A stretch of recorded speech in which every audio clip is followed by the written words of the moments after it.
Hi, my name is Lindsay Clyde, and this is Learn, Live, Love Yourself, a podcast where self-discovery leads to self-lovery. Each episode, I am delivering fun, practical ways to peel back the layers of your life and tap into that deep down you. Changing your mind one challenge at a time, this podcast will get you loving yourself better every day. It's time to grow. Come learn, live, love yourself with me.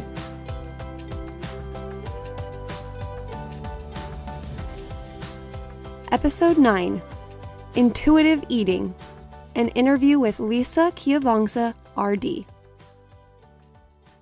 Many of us have really messed up misconceptions surrounding food regarding what, when, how much we should eat. And some people swear by extreme diets, and some people have totally just given up on trying to feed themselves well altogether.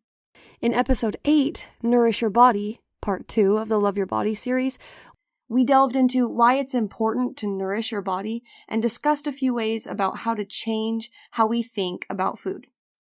We learned that loving your body means being considerate, judicious, and sometimes also lenient about what you put in your body. In the end, all food brings something to the table. And just in case you still aren't convinced, today we have Lisa Keovongsa, RD, here to give us more insight and maybe even some science about why it is truly important to feed your body. Lisa, welcome to the Learn, Live, Love Yourself podcast. Thank you so much. I'm so excited to be here, Lindsay. Oh, we are so excited for this. I like to pretend like I know what I'm talking about. I like to have opinions on things, and I think most of the time, they're kind of mostly correct, but it's good to have someone here who actually has the credentials. So RD stands for? Registered Dietitian. Registered Dietitian. So let's talk about, well, before we get into that, I just want to have the audience hear a little bit about you. Where did you grow up? What is your family like? How many siblings in school and all that good stuff. Yeah, so I grew up in a small town in South Dakota called Brookings. Okay. It was a really wonderful place to live. I grew up in a really diverse community. In South Dakota? Yeah. I wouldn't expect that. Well, it's a university town, Okay. You get people from all over the world, which is actually really wonderful. Yeah. So I grew up with my parents and my 2 older brothers. And then for school, did you stay in South Dakota, or where did life take you after that? So I went to Brigham Young University in Utah. And then is that where you met your husband? Tell us his name. Was. Tell us a little bit of the backstory. Yeah. So my husband, Kevin, was in the same apartment complex that I was at BYU. And one day he was just serenading the halls with his guitar, with his friend playing the ukulele. And I was like, that's interesting. Yeah. I like to play music. Maybe I will see if he wants to play music with me. So I'm like, next time I see him, I'm going to ask him to play music with me. And you did it? And I did. The rest is history. Oh, that is so cute. Do you guys still play music together? Unfortunately, no, we don't. It's all right. One day maybe you'll have time for that again. So what are you up to now? Tell us about a few hobbies if you have any. I don't know if life leaves you any time for that. Hobbies, and then tell us about your work. Yeah, I'm actually doing a lot of running. I'm running a marathon in 2 weeks. Okay. Well, a week and a half. That's amazing. Where's the marathon at? It's in Martha's Vineyard. Oh, that's going to be gorgeous. Yeah. So, first one ever. So Really? I'm very excited about it. Okay, guys, I have heard the literal words that came out of my friend's mouth was, Lisa is a gazelle. Oh my God. She can just run for miles and miles, and she never gets tired. And that's what they said. And I was like, is she going to run the marathon? And they were like, I don't know. So I'm really excited to hear that you're running it. That's so fun. Yeah, it'll be good. And so is it a lot of hills? What's it like? It's very flat. Okay, good. Yeah, I think the elevation difference is like 25 feet. Oh, perfect. Which is Yeah, that's going to be awesome. Oh, Yeah. I hope the weather is good for you. So tell us about your work. I own a private practice in Cambridge, And I do individual counseling, nutrition counseling in the fields of disordered eating, eating disorders, sports nutrition, and weight concerns. Okay. And so how did you get into this? Like, what was the spark of wanting to be a registered dietitian?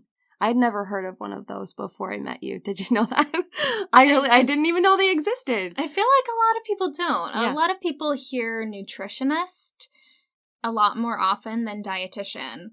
And so my full title, I guess you could call it, is registered dietitian, licensed dietitian nutritionist. Oh, wow. So RDLDN. And so we put the nutritionist at the end just so that people understand that we're the ones who are credentialed and kind of have the authority to provide evidence-based practice in the area of nutrition. Okay. How I began. Yeah. I really didn't know what a dietitian did either. I literally thought it was someone told me what to eat. I thought it was kind of like the watered down version of nutritional science, which it was my major before. But I learned a lot more that it's a combination of counseling and developing rapport, like a relationship with the client, and helping them develop a positive working relationship with food so that they can use food to their benefit, whatever situation they're in, whether they have a disease, whether they have had issues with their weight or an eating disorder, so many different areas. And so when I learned that there was that really effective counseling aspect, that made me more interested in it. But to rewind a little bit, when I began college, as many people have probably heard, there's the fear of the freshman 15, right? Yeah. And I was like, I'm not getting the freshman 15. I got my own place so that I could cook meals, but I began eating a little bit more restrictively because of that. And it got in the way of a lot of different things, and I just really wasn't at my healthiest. I kind of took health to the extreme at that point. And I had developed a love of running, and when I would run, I just did not feel good at all. I felt exhausted, and I couldn't perform very well. And I recognized that if I didn't take care of my body nutritionally, then I couldn't do the things that I loved. Taking that transformation really helped me decide what I wanted to do with my life was to help other people develop a better relationship with food and understand and kind of normalize food so that they can use it to their benefit, but not make it take over their lives. Yeah, that makes total sense. That's amazing. I think it's really powerful. There are a lot of people who have come forward sharing their experiences that I think it's really amazing that they come from that background, but they're able to go beyond that and overcome whatever challenges they had. Mm-hmm. So when you have people come to you in your private practice, what ages do you deal with? All ages, or are you just a certain set or gender, or what does it look like inside your practice? So I see largely college students and young professionals around between the ages 20 and 35. I occasionally will see kids, but not too often in private practice. Okay. And do you feel like there are similar issues that keep cropping up in this age group? Has it all come from like the same television show we were watching as kids, or like have you found any patterns with I mean, this is our age group, right? They're pretty much our peers. Mm-hmm. Have you seen any patterns developing as you've taken on these clients? Well, I think all of them have a complex relationship with food, and it comes from a variety of areas. Okay. I think a lot of it is definitely cultural influences, especially through the media, whether it's Instagram or different articles. that's kind of mixed in with the healthcare and the perceptions of nutrition that are disseminated through that. Mm-hmm. But a lot of it can be family values too. I find a lot of clients coming who have parents who have struggled with their relationship with food, but it was very culturally appropriate to have these certain behaviors. And so as children, they grew up feeling like they were fat, but they really weren't, or they were the size that they were supposed to be, you know? And so it's really challenging to see how complex of a relationship that they have because of so many different societal influences. Mm-hmm. And do you think that more of us have complex issues with food and like relationships with food than we realize? Are we all walking around with underlying, and maybe they're small or maybe they're large, but do you think that people don't realize this most of the time? Well, I think there's a spectrum. I think that there are a lot of people who are hyper aware, and so kind of in the situation of taking health to the extreme, so being very particular about what they eat or being called kind of careful eaters. But I think we receive these messages throughout our lives of what is healthy versus what is not healthy. And so I think there's really a spectrum of awareness that, you know, I think sometimes people will pay attention and follow and engage in more of these quote unquote healthy behaviors.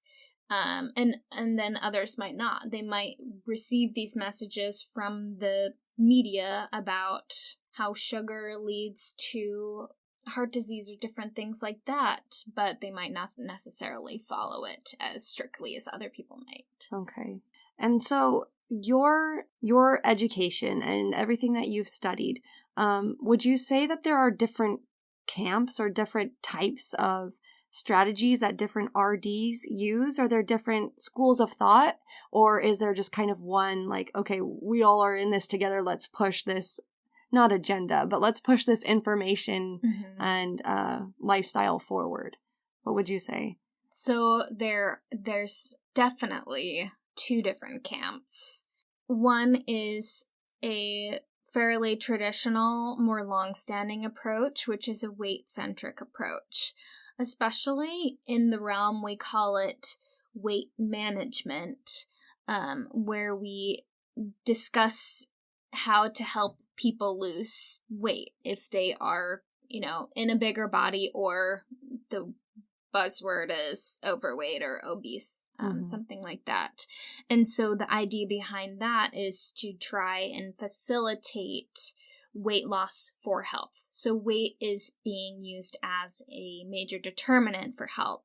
And then the other side is more of a non-diet approach, which is paying less attention to the weight, but more attention to the particular foods that the individual might be eating, including more variety, like allowing for all different types of foods, but not paying so much attention to the weight, paying more attention to just being able to live a functional life and, you know, all of the other health indicators like blood pressure or physical activity, things like that.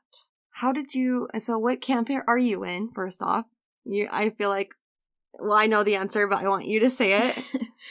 Well, I try my best to take a non-diet approach. I think I do want to say these two different camps are kind of the extremes, and dietitians will fall anywhere along the spectrum. But I believe that diets, when it comes to cutting particular food groups or being restrictive in any way, just doesn't work. And that comes from both my experience as a clinician as well as the research. that I've done, just seeing that diets have not been sustainable. And if they do result in weight loss, then the individual has to sustain that restrictive eating pretty much for the rest of their lives, which just, one, is not enjoyable, and two, just it doesn't make sense. It doesn't allow for people to enjoy their lives fully. Right. And so to me, I'm like, yeah, that sounds great. But how do we get down to it? Let's pinpoint a few large, untrue beliefs about food that we see in our mainstream culture today. So one thing that really comes to mind is that there's a belief that someone can be addicted to sugar. So you think that you can't be addicted to sugar? So this is surprising. This is surprising to me. I like this. Okay, go ahead. I'll give you my reasoning. So let me give you a little bit of a background on the idea of intuitive eating. I think this could be really helpful in just kind of guiding the way that we look at our relationship, our experience around food. Okay.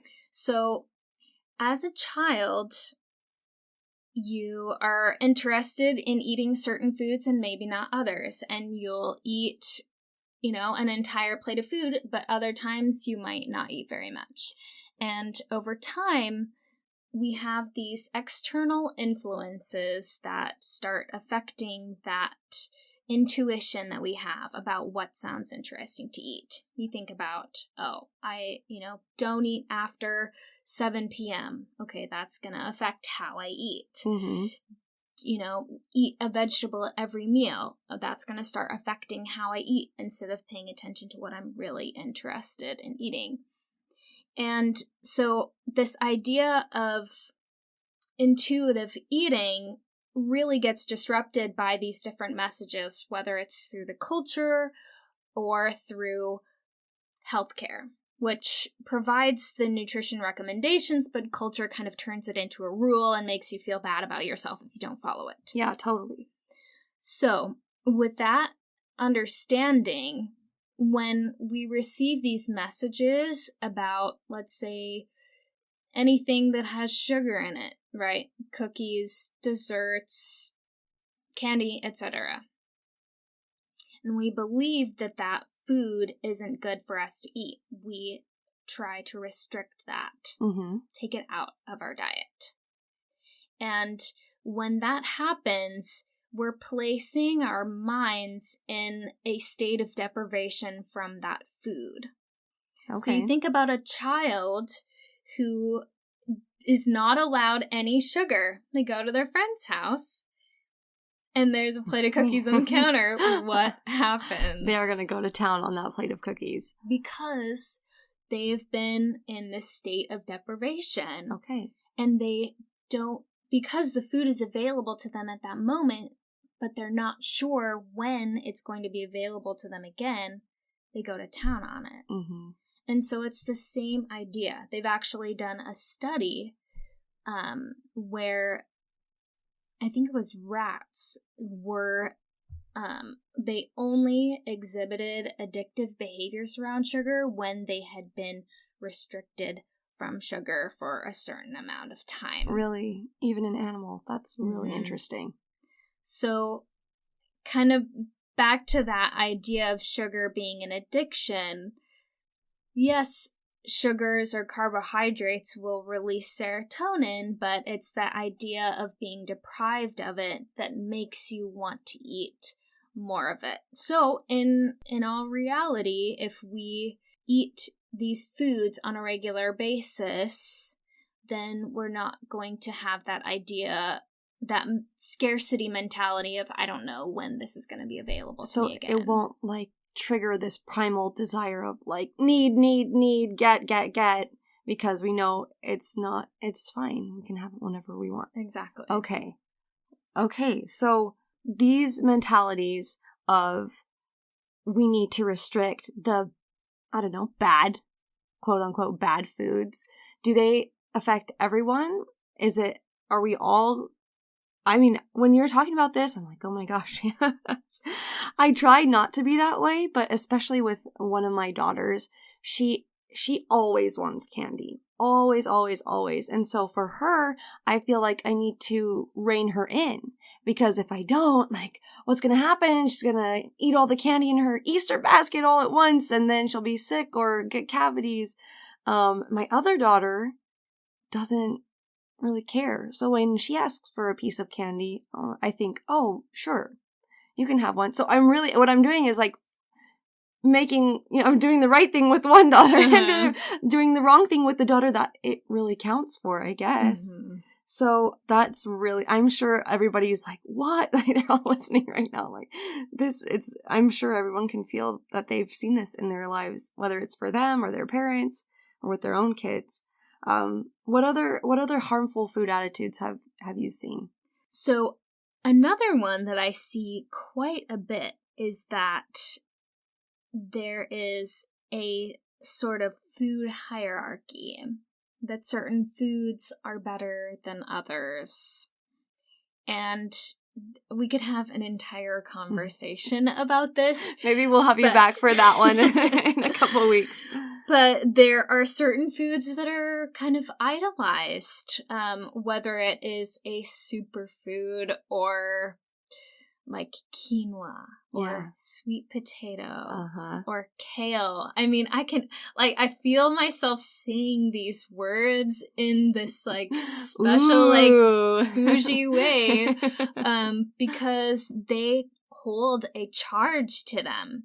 Like, I think that these foods have been marketed as extremely healthy and good for you. And there isn't anything inherently wrong with liking these foods and eating them regularly. They are good for you because they have fiber, nutrients, all of that. But we can gain all of the nutrients that we need through a variety of different foods. So there isn't one magical food that is going to protect us from cancer, or there isn't one food that's going to protect us from any form of chronic disease. And some foods have not only this good, almost angelic label on them. There are foods that are labeled very bad or even not so good, like bread. Like even at times some people consider bread to be bad. Like sweet potato is better to eat than bread, even if it's like whole wheat or something like that. Right. So I think that we can get into trouble because that starts to restrict us in the variety of foods that we can enjoy.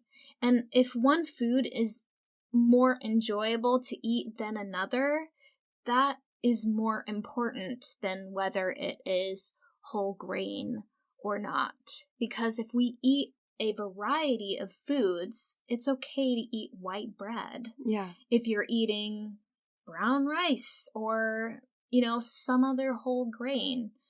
But I think it can get tricky when people become very restrictive and only eat very particular things, because there's a whole spectrum of foods that we can enjoy. So while you're talking, I keep having these thoughts, like, I think these things. Like, coming into this, I was like, oh yeah, I'm not an expert, but I feel good about the way I eat, and I've been trying to do these things, but I'm realizing there's still a level to it. It's still based off of these things that have been planted in my brain, and it's so interesting that how deep it really goes. It's been really pounded into us.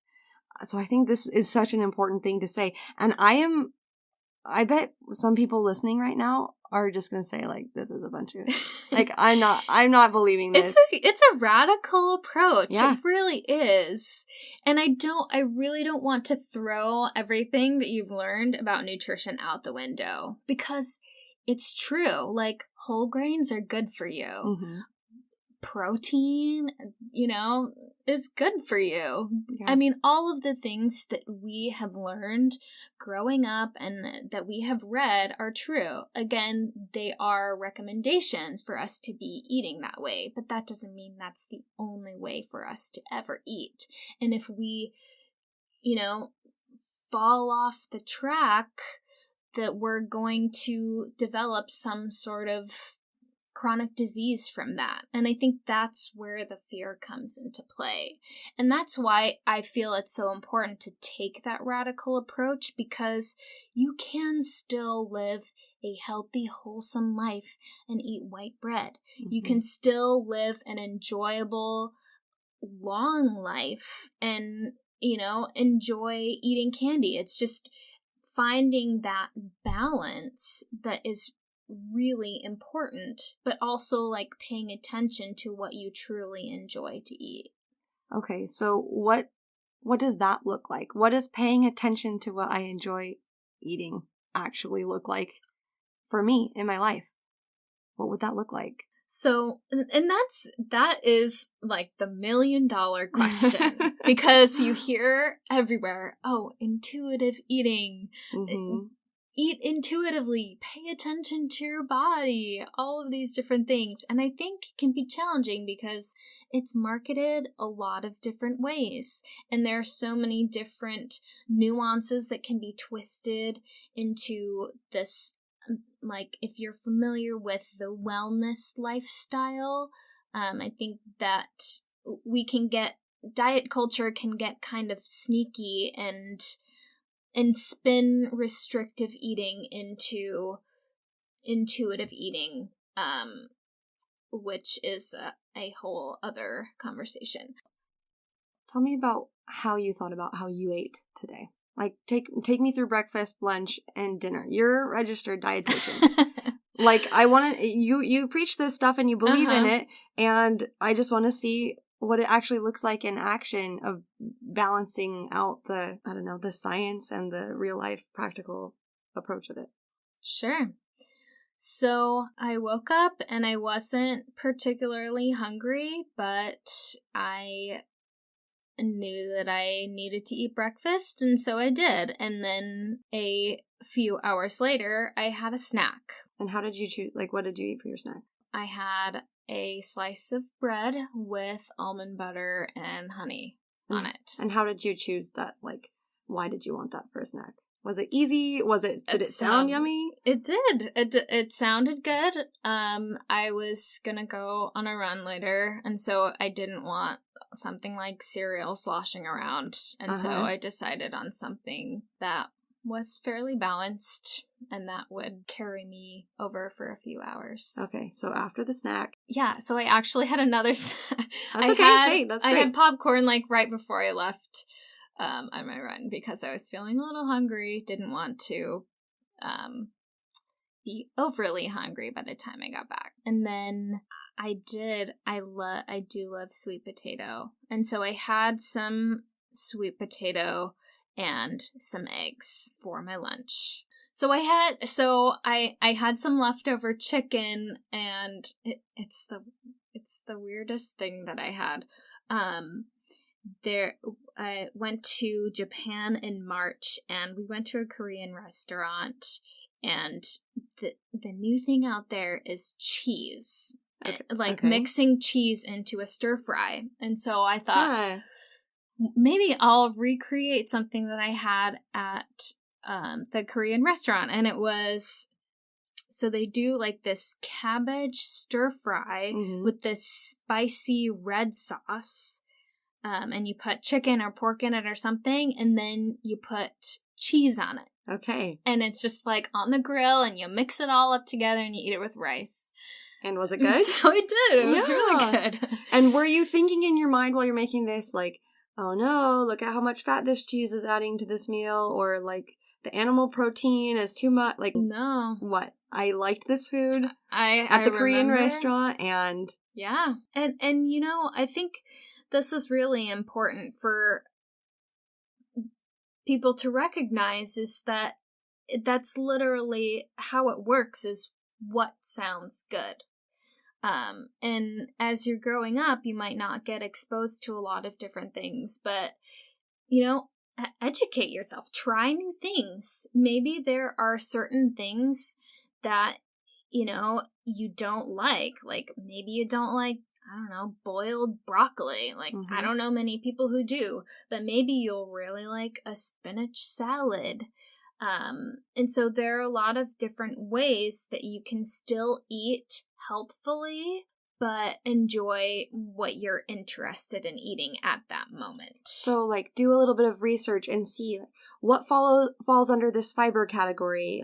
I don't like broccoli, so what am I going to find instead of broccoli so that I can enjoy eating fiber, or whatever. And then you go through the different things and just find your favorite foods. I mean, that's it. I mean, I think another important thing is to recognize, a lot of the fear associated around things.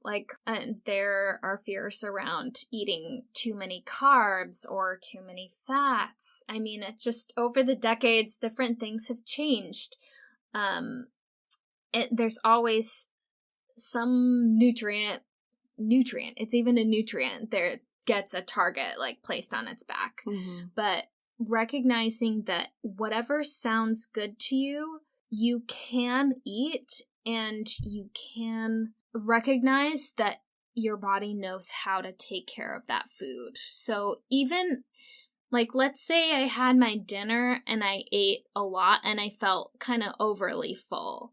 Maybe I'd be physically uncomfortable, but I have the understanding that I know my body knows how to take care of situations where I'm overly full, and that I will get hungry again, and then that'll just be the end of the story. I don't need to compensate for the way that I ate. So no punishing yourself. I ate too much at dinner, so I'm not going to have breakfast or something like that. Okay, so I made these Rolo cookies.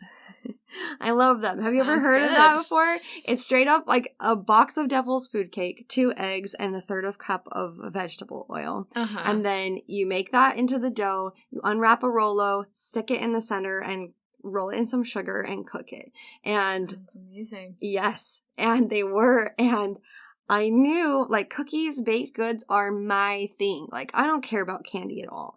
Baked goods are my love language. And so they're all in the bags on the counter, and I'm thinking, I want one of those. So I open up the bag and I eat one. And I'm in the kitchen doing dishes, and they're still sitting there. And I'm I want another one. And I've made Rolo cookies twice in the last 2 weeks. And there have been times where I've eaten 5 cookies in a row, just 5 of them, because I literally just wanted one. And then I felt yucky after. And I did it twice. So I didn't learn my lesson from it in the first time. What are the things that I'm not doing or that I am doing? How can I approach my cookie situation from quote unquote intuitive eating lens? I think you could definitely have some self-compassion. I mean, I think that's what gets all of us so caught up is just beating ourselves up about what or how much we eat. Yeah. And recognize that this is literally trial and error.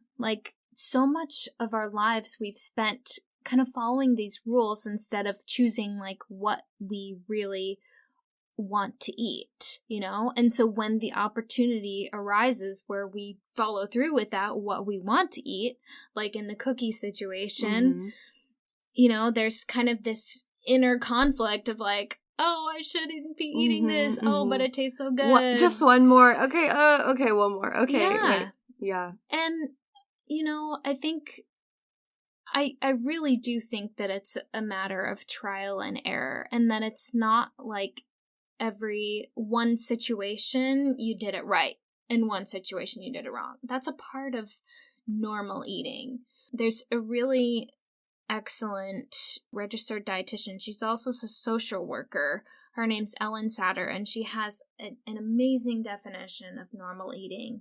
And some of the time, normal eating involves eating past fullness. Some of the time, normal eating, I think she says, sometimes you eat a cookie and then you eat another one just because you want to eat it and it Mhm. tastes good. And I think part of that process is just, eating it and seeing how you feel, and then eating another one if you really want to. And seeing how you feel. And maybe you don't feel so great afterwards, but again, it's thinking about our bodies are amazing machines, and they know exactly how to utilize all of the nutrients. Mhm. Believe it or not, cookies have nutrients. Yeah. And use it for energy, for building muscle, for making enzymes. And we have hormones that will regulate our hunger and fullness to the point where we will be able to feel hunger again and move forward from that. So this podcast is all about taking our thoughts and rewriting them out loud, verbally, and doing something physically to change what we're thinking in our mind. So what are some ways that we can make our thoughts about food tangible so we can change them? Like, for example, if I'm thinking to myself, oh, I was so bad this week, I ate way too many cookies. Like, what can I do physically or outside of my mind to combat these incorrect thoughts that I'm having? So it can be really challenging in the moment to combat those thoughts because they're highly emotionally charged. Especially, let's say you ate a lot of cookies and you're just feeling terrible. Mm-hmm. And so one of the first things that I recommend is to do something to relieve all of that tension.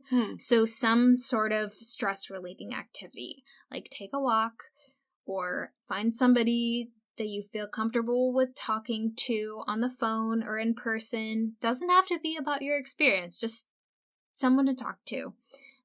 Maybe listen to music or punch a pillow, rip up a box, just something to just let out that energy. Because when we're in that emotional state, it can be just highly uncomfortable. And so kind of just letting it out. If anything, you can say, down with diet culture. I don't know, I'm going to rip up this box in my anger against diet culture for making me feel so crappy about eating all these cookies, But just letting that out can just help us get past that maybe like 20-minute to an hour phase of just feeling like bad, Right. But the next thing that I think is really important is to make sure you stick to your eating schedule. Like don't skip a meal because you felt like you ate too much. And the reason why that's so important is because it can be so easy to get into a cycle of undereating because you overate, and then overeating because you underate. Because our body just consistently needs energy. And if we allow that for ourselves, we're able to just get back to that regular pattern of eating without ending up in a cycle that's not only going to physically make us feel uncomfortable, but it's going to keep us emotionally entrenched in these beliefs that we have to make up for when we eat. And, and then the repercussions of that. That sounds doable. So first, we feel full and our bellies hurt because we ate too many cookies. And then we feel bad on top of that because we shouldn't have eaten those cookies. Shouldn't, quote unquote, shouldn't. So I say out loud, down with diet culture. And then I go outside and take a walk, right? That's what I do. And then I can relieve that stress and take away a little bit of that negative experience, right? Yeah. And then for the second one, don't use meals as a reward or a punishment for myself. If I did something that I wasn't happy with before, still nourish my body the next time mealtime comes around, or the next time snack comes around if I'm suddenly hungry again or anything. Mm-hmm. Just don't use meals as rewards and punishments for my body. We can do that, right, guys? We can do that. And so we love, as human beings, we love to have goals and things that we can check off that we have done. I feel like intuitive eating or eating this way doesn't give me anything like that I can pat myself on the back for, really. I mean, if I'm counting calories, I can say, yay, I only ate as many calories as I said I was going to today, and like check that off. How do you give yourself positive reinforcement for intuitive eating? So I think you bring up a really valuable point, because intuitive eating seems like it could be very vague. It's kind of just eat whatever, whenever you want. Right. And something that I really enjoy, there's kind of a template. If you're familiar with Choose My Plate, it's been, I don't know who created it. I think it was like Michelle Obama. Was it earlier than her? But it's something through the government. Yeah, it replaced that food pyramid, right? Yes. Okay. That's right. So there has been kind of a new plate that's been created. It's actually, I'm going to have to check myself, but through Boston University, they have created this plate.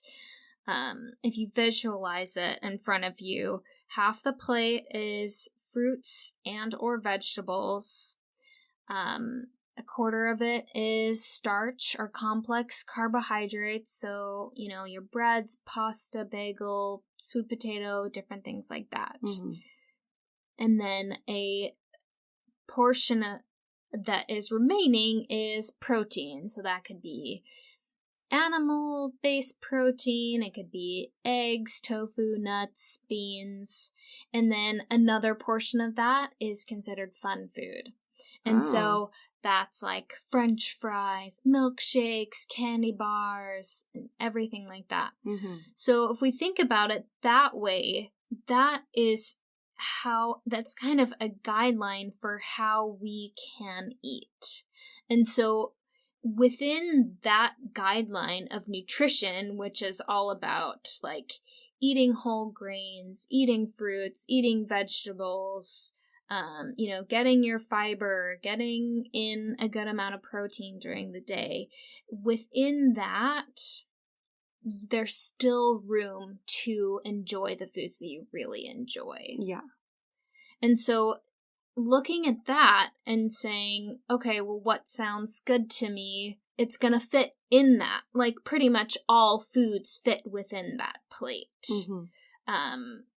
And so I think that can be kind of helpful towards helping people guide their decisions in making those food choices. And giving ourselves some slack if the portions of the plate aren't quite divided up exactly. Like it's not half vegetables today, it's a quarter vegetables today, or for this meal. And that's okay.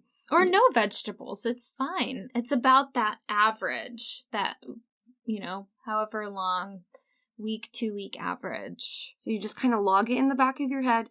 We didn't have any vegetables or fruit today. Let's go by the store tomorrow and have a couple, you know, in our meals for the rest of the week or something like that. Something that's important to remember is that you're not going to get a nutrient deficiency anytime soon unless you're cutting significant amounts of food from your diet. Okay.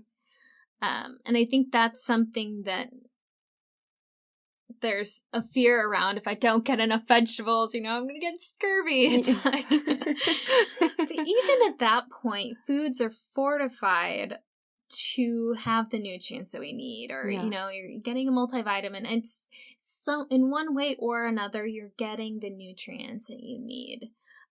Even if you went several weeks without eating a vegetable, like, it'll be okay. Our bodies are able to handle themselves in a way that helps us continue living on. Right. Okay, so I have one more question before I move on to the next section, but our friend, she said to us the other day, all I want to eat is sugar. Do you remember her saying that? She says, if I could eat it all day, every day for every meal, that's what I would do. I'm sure there are other people out there who feel that way. What would you say to somebody who says, all I want to eat is sugar? I'm so glad that you brought this up. I think it's really important. I think a lot of people struggle with this challenge. Even like kids and adults, anybody, any age. this is an opportunity for you to heal your relationship with food. If sugar is all that you want to eat, allow that for yourself. And that is a frightening thing to say. Yeah. Or to even contemplate. I feel like I'm doing a lot of this, just eat what you've told yourself not to eat your entire life. But it is so important because the more you allow it, the more you're breaking that rule in your mind that sugar is bad. Mm-hmm. And when you kind of heal that relationship, it'll always be there for you. There's never going to be a time where cookies are off limits. And so once you get to the point where you feel like you've eaten enough cookies, let's say you had to just eat cookies for the rest of your life. How soon would you get tired of eating cookies? Yeah, really soon. Pretty quickly. So, and that's the thing. That's where self-compassion comes in, is it can be so hard to feel like you're tied to eating these sugary foods so much, but it's kind of like exposure therapy, allowing yourself to have these foods until you get to a stable point where you feel like, oh, well, if I feel like eating this, I can, but I really don't feel like eating it anymore. And it takes time. And I think that's another piece of it, is to be patient and to allow yourself. But with practice, because believe me, it is practice, you can get to that normalized, neutral view of eating those types of foods. So we had Danielle Levitt-Quist come in and talk about her journey with disordered eating. What would you say to someone who can feel themselves going down that same path? How do you help? How do you help that? So I think this is a really complex topic.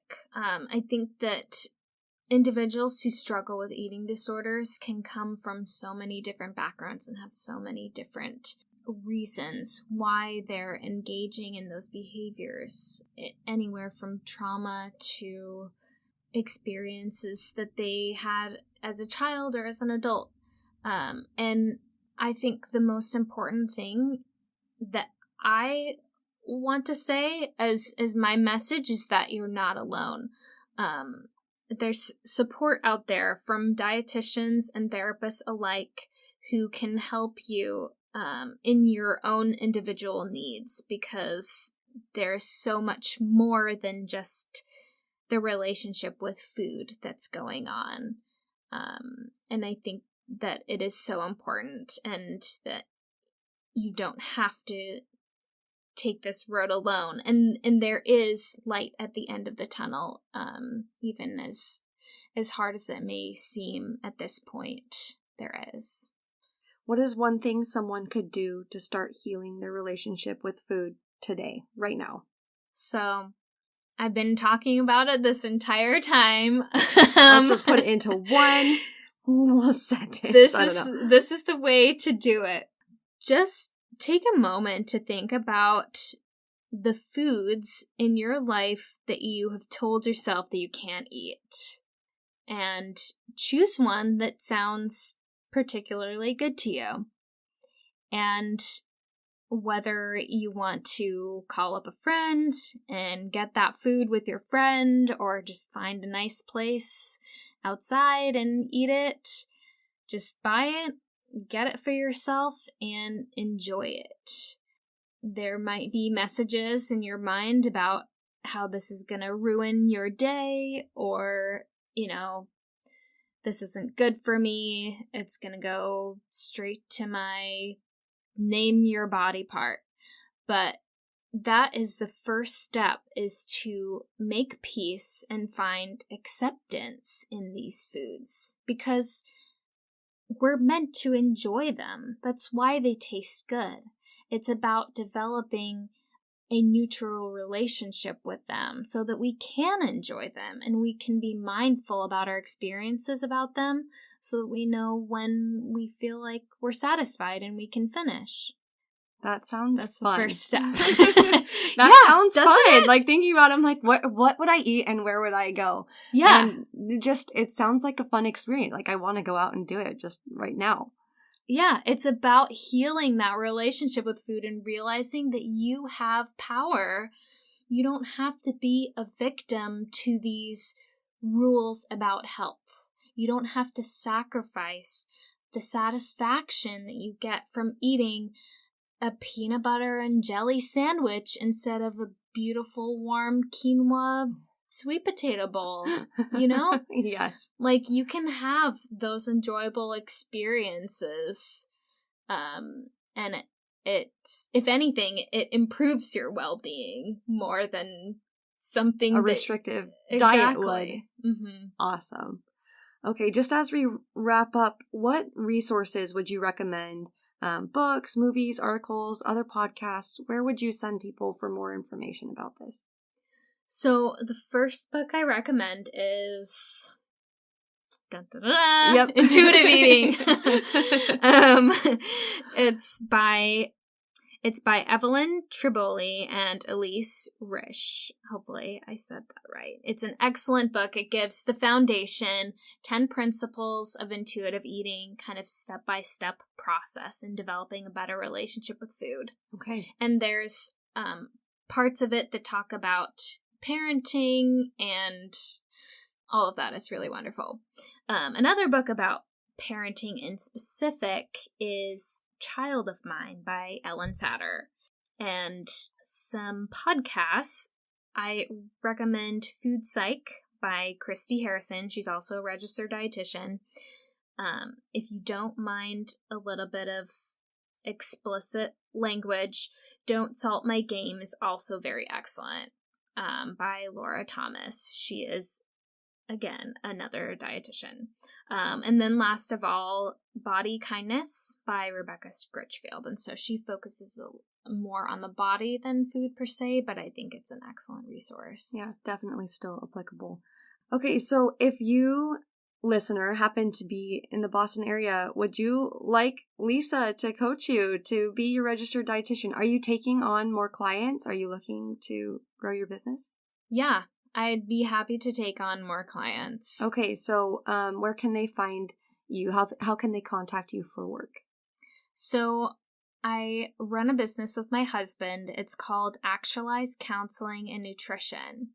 Our website is actualizecounseling.com, and you can look up the website. There's a little bit more information about my specialties, and then feel free to shoot an email over. Great. And then for all the followers, we want to find you on social media. So tell us about your social media, Instagram or Facebook. How do we find you there? So it's just my first and last name, Lisa Keovongsa _RD. Perfect. Lisa, thank you so much. I'm excited now. I want to go into my kitchen and eat that bowl of Lucky Charms that I haven't been eating for I need to just eat some healthy cereal first before I eat my I'm just going to go and eat the Lucky Charms after this. Do it. Oh, awesome. Okay, everyone. Who else is pumped about this? If you are still having reservations, I would say reach out to Lisa, bounce ideas off of her, follow her on Instagram, see who else she follows on Instagram. If we want to make a real change about what's good for us and what really brings us happiness and a good, wholesome life, we need to start counteracting these things that we've been told, since we were born. And it can start with you, and it can start with us and this podcast here. And the POP challenge, the Power of Practice challenge for this week, for 1 week. So if you're listening to this podcast in the future sometime, I want you to take 1 week where each day you choose one meal or one snack and just eat something that truly sounds delicious to you. And just like Lisa said, enjoy it. okay? Take the time to sit there and enjoy it and make peace with something that sounds amazing to you, okay? And then your accountability is to come back and go to Lisa Keovongsa _RD and Learn, Live, Love Yourself podcast on Instagram and tell us what you ate. I want to hear what you did eat and loved, okay? And we will see changes in our lives as we make these little efforts to change the way we think about our relationship with food. All right, everybody, thank you for being here. I'm Lindsay Clyde. This is the Learn, Live, Love Yourself podcast. Leave a review, and next time, bring a friend.